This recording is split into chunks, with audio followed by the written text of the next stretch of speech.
Ils vont déployer des soldats de l'armée française. Dans un pays normal, le ministre de l'Intérieur qui annonce des rafles, il y a un soulèvement du peuple. La réaction normale, c'est une grève générale de 20 millions de travailleurs en fait. Les gens, nous sommes dans la pire timeline. 4000 forces de l'ordre mobilisées pour des contrôles dans les gares et les bus, annonce Retailleau. On dirait que l'extrême droite française s'inspire de l'extrême droite américaine.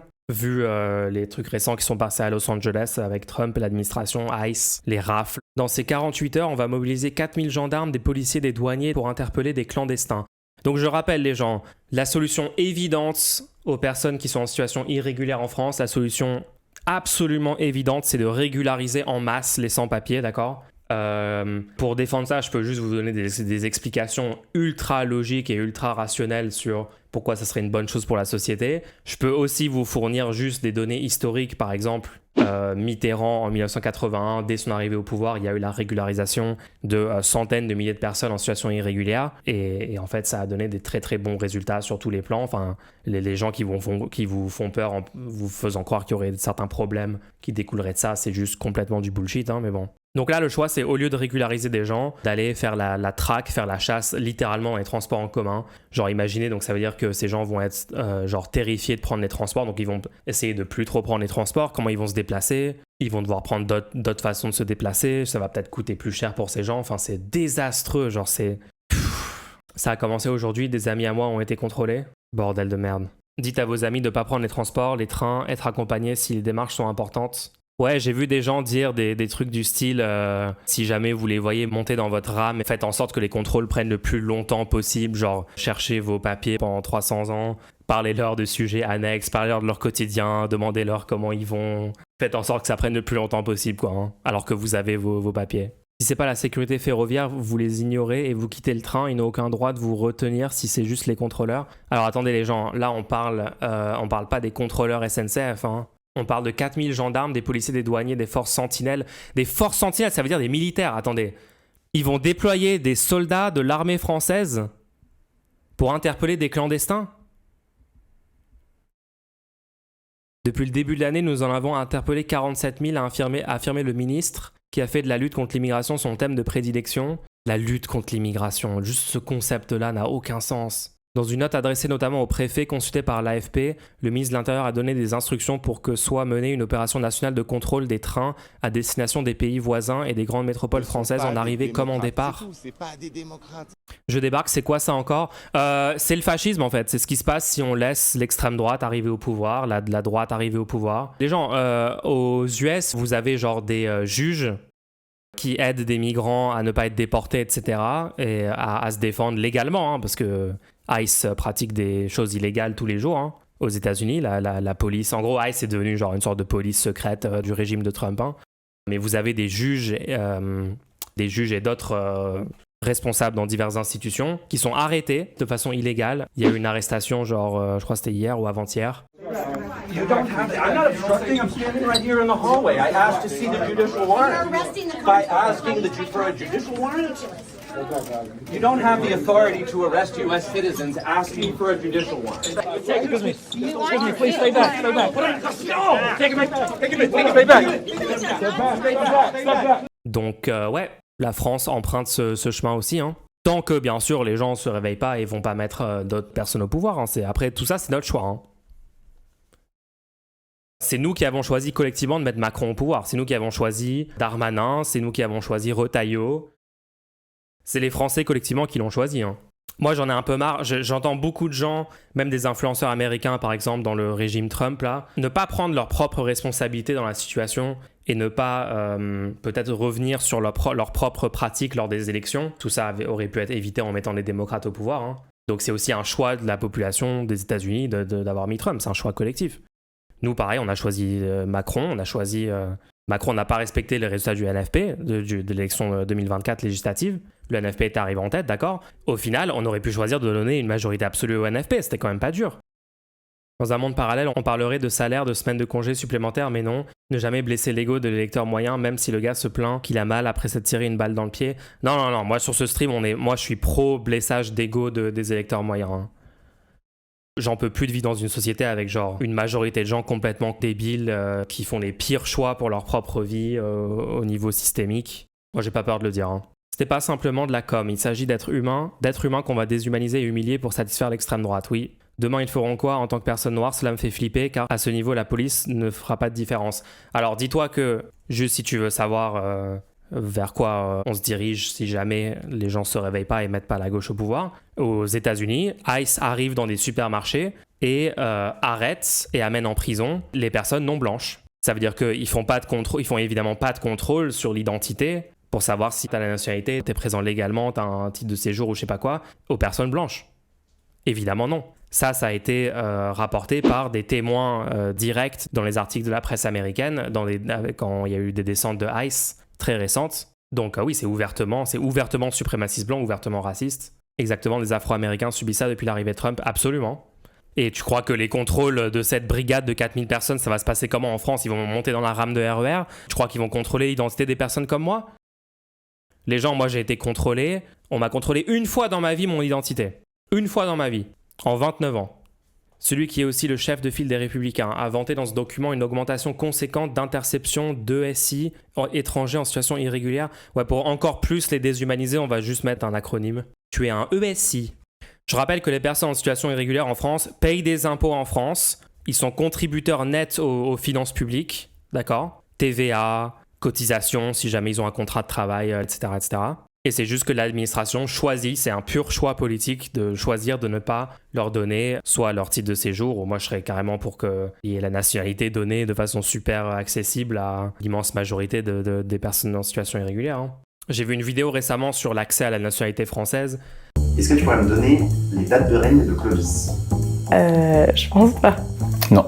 Tu pourrais me définir ce qu'est le bicamérisme? Non. Ça, c'est des questions qui sont déjà tombées dans un entretien de naturalisation. J'ai vu les délais il y a des gens qui ont attendu genre littéralement 15 ans alors qu'ils ont fait immédiatement les démarches en arrivant en France et tout. Enfin, c'est un désastre. Et tout ça, c'est fait exprès. Pensez pas que c'est des trucs, c'est accidentel, c'est parce qu'il y a des problèmes administratifs. Non, c'est parce qu'il y a la droite au pouvoir depuis 30 ans dans le pays et ils sont racistes et ils font tout pour rendre la vie la plus difficile possible et faire souffrir un maximum les personnes qui détestent, c'est-à-dire les personnes non blanches. La note de Retailleau aux préfectures dit aussi qu'il faut traiter les demandes de renouvellement afin que les dates soient dépassées et faire tomber les OQTF. À mon travail, je ne sais plus combien de fois mes collègues étrangers ont dû rester chez eux car l'administration était en retard. Mercredi, le ministre de l'Intérieur a déclaré avoir réintroduit de façon beaucoup plus serrée qu'avant le contrôle aux frontières avec une force frontière composée de policiers, de gendarmes, de douaniers et de militaires. Ça, les gens, encore une fois, même par rapport à ce dont on parle, ça n'a aucun sens. L'immense majorité des personnes en situation irrégulière en France sont rentrées légalement sur le territoire. La majorité des cas, c'est des gens qui ont eu une entrée légale, genre un titre de séjour, un visa, etc. Ils sont juste restés plus longtemps que ce que leur permettait leur titre de séjour. Mais souvent, ils font une demande de renouvellement et elle prend hyper longtemps, ou elle est refusée pour des raisons floues et illégitimes. Et du coup, ils tombent dans la situation irrégulière. Mais c'est pas un truc qui est voulu. Genre, c'est le concept que ce serait des personnes qui ont fait quelque chose de moralement condamnable d'être en situation irrégulière en France. Ça n'a aucun sens. Les gens sont tellement désinformés sur tout ça. La mesure a été dénoncée à gauche et par les associations de défense des migrants. Le ministre... Ouais, mais ça va être dénoncé par des assos qui, quand il y a la seule opportunité de virer la droite du pouvoir, ils vont pas prendre position dans les élections. Ils vont dire non, c'est pas notre rôle de soutenir LFI. Je suis désolé, le niveau d'inefficacité de toutes ces assos, qu'est-ce que vous foutez en fait? C'est pas écrit comme ça, mais on le sait. Le ministre de l'Intérieur lance une grande campagne de discrimination raciale et d'abus de pouvoir. A dénoncé sur X l'association Utopia 56. Le MRAP a dénoncé une opération xénophobe prenant pour bouc émissaire les plus précaires parmi les plus précaires.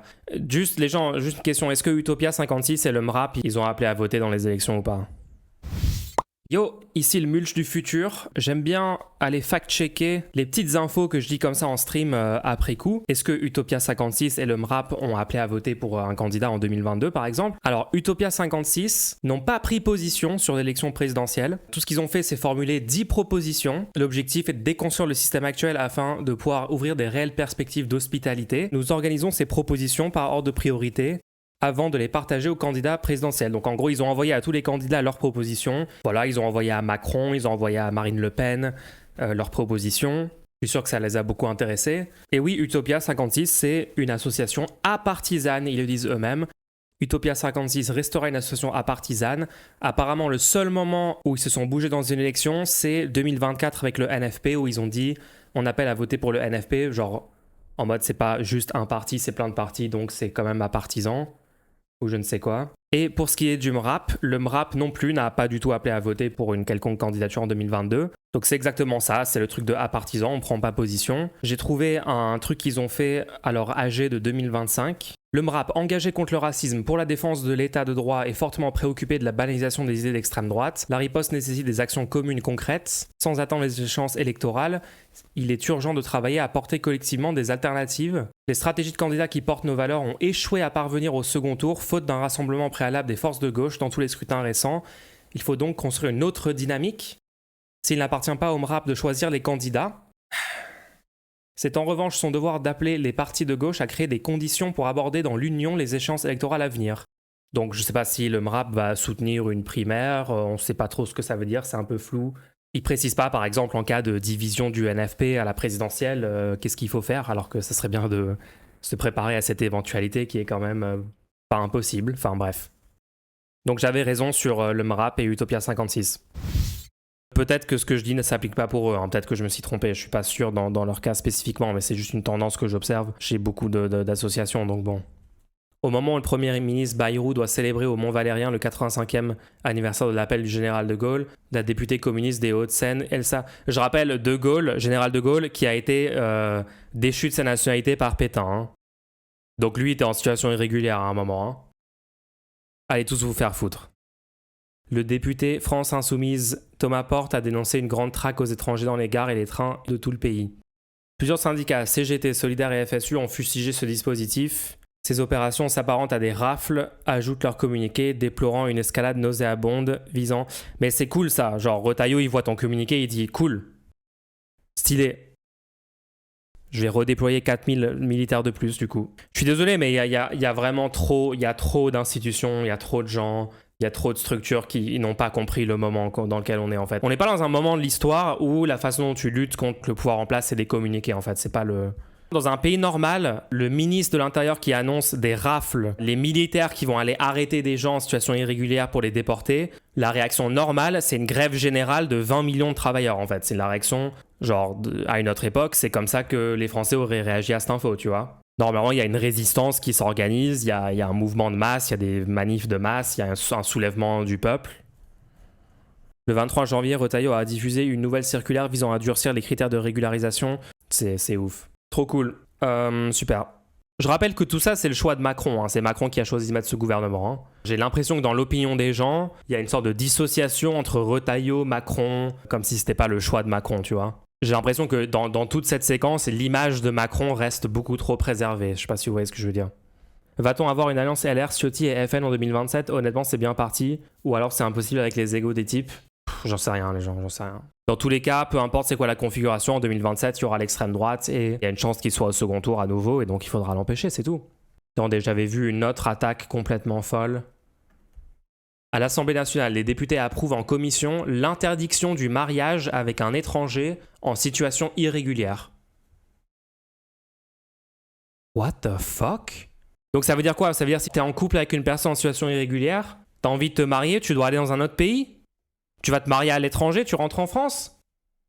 Pour contourner le fait que c'est illégal, c'est ça le projet. Une proposition de loi sénatoriale mise à l'agenda par le groupe ciotiste. En ouverture des débats, le député UDR Éric Michou a défendu une proposition de loi pour protéger les maires qui deviendraient des complices involontaires d'un tel détournement de la loi, en prononçant ces unions. C'est quoi cette folie, les gens ? C'est pas anticonstitutionnel, ça ? Non, mais ils s'en foutent, en fait. Ils s'en foutent de la Constitution. Ce sont des fascistes. Leur agenda, c'est imposer le plus de racisme possible en France. Adopté au Sénat à l'initiative de Stéphane, je sais pas qui, raciste, le texte a reçu le soutien des ministres de la Justice et de l'Intérieur, Gérald Darmanin et Bruno Retailleau. Le président de la République Macron avait appelé à ce que ça soit débattu rapidement au Parlement cette question, évoquant un débat de bon sens. Bah oui, c'est le bon sens. Le bon sens, c'est est-ce qu'on ne devrait pas rendre illégal le fait de se marier avec quelqu'un en situation irrégulière ?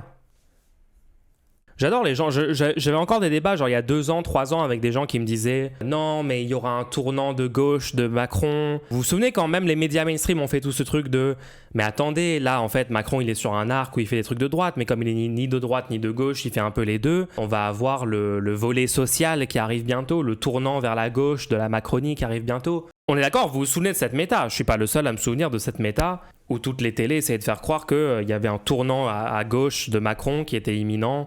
Il est en même temps de droite et d'extrême droite, ouais. Le fameux « et en même temps ». Les macronistes de gauche qui font pression, on s'en souvient. Oui, tout ce truc de il y a une aile gauche de la Macronie, Clément Beaune, ils font pression, l'aile gauche de la Macronie. Ah non, c'était juste des nazis en fait. À l'inverse, les parlementaires de gauche fustigent la proposition de loi. La socialiste Thiébaut Martin. J'adore France Info. La gauche est contre. Exemple de quelqu'un de gauche, quelqu'un du PS. Jamais ils vont dire « Ah, les gens qui luttent contre le racisme, en fait, c'est LFI. » La socialiste Thiébaut Martinez, une personne complètement inconnue, mais ok, il voit une nouvelle dérive de la droite et de l'extrême droite, tandis que l'écologiste Léa Balage, elle, Mariki, bien sûr les deux parties citées, rejette un texte xénophobie et liberticide. La macroniste Emmanuelle Hoffmann a, elle, évoqué un problème majeur de constitutionnalité et prévoit une censure certaine par les sages. Bah pourquoi tu restes dans ce parti alors? T'es dans Ensemble, ils font des politiques racistes H24 et toi tu dis ouais je vais rester dans ce truc. Si t'es contre ça, quitte Ensemble, je sais pas, genre tu peux même rester député, quitter le groupe parlementaire en signe de protestation. Tu peux faire ce qu'avait fait Benoît Hamon et d'autres gens du PS quand le PS avait essayé de faire la déchéance de nationalité. Comment ça s'appelle? Je suis un dissident, voilà, je suis un dissident macroniste. Non, ils font pas de la dissidence macroniste. Ils restent dans le truc, ils disent juste ah je suis contre, je vais voter contre. Jamais de lutte politique contre des trucs réactionnaires de la part de macronistes, ça n'a jamais eu lieu. Quand il parle de la gauche, il parle du parti qui est le plus représentatif, celui qui fait 2%. C'est ouf. C'est au Sénat, il n'y a pas de LFistes. Bah oui, mais les gens de LFI ont protesté contre la loi quand même. Ils peuvent citer des gens de LFI sur des plateaux qui en ont parlé, sur les réseaux sociaux qui en ont parlé. Ça fait longtemps que t'as pas fait un débat avec des droitards, t'as plus envie. C'est eux qui ont plus envie, Guigui Hazard. Moi, je prends un droitard par stream en débat, y a pas de souci. Plus personne à droite a envie de débattre en fait. Faut vous rendre compte que ils savent très bien qu'ils ont pas d'arguments, ils savent très bien qu'ils se font humilier à chaque fois qu'ils font un débat avec quelqu'un comme moi. Personne n'a envie de le faire.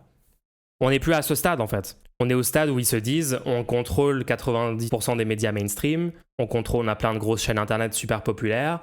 La gauche, leurs médias sont... Il y a des comebacks sur Internet de certains médias de gauche basés, etc., mais pas suffisamment. Et globalement, ils se disent, pourquoi se faire chier avec ça? On fait un plateau avec 5 personnes d'extrême droite, toutes d'accord entre elles sur... Enfin non, il y aura un micro-désaccord sur est-ce que quand on les met dans des camps de travail forcés, on les tue immédiatement ou est-ce qu'on les fait travailler quand même 3-4 ans avant de les tuer? Voilà, ça sera le désaccord sur le plateau de télé. Et ça va être ça la situation. Sterrin a racheté Serfia. Oui, voilà. Tous les milliardaires sont pro-extrême droite. Bolloré, Sterrin, ils ont l'argent et ils corrompent les gens. Ils ont corrompu des comptes Twitter récemment, Serfia, d'autres comptes Twitter. Bah ouais, t'offres des immenses sommes à des gens qui possèdent des chaînes qui ont des tribunes et tout. Bah ouais, il y a des gens qui vont se faire corrompre. Le texte doit désormais être examiné dans l'hémicycle de l'Assemblée nationale le 26 juin. D'accord, ok, trop bien. J'adore la méta.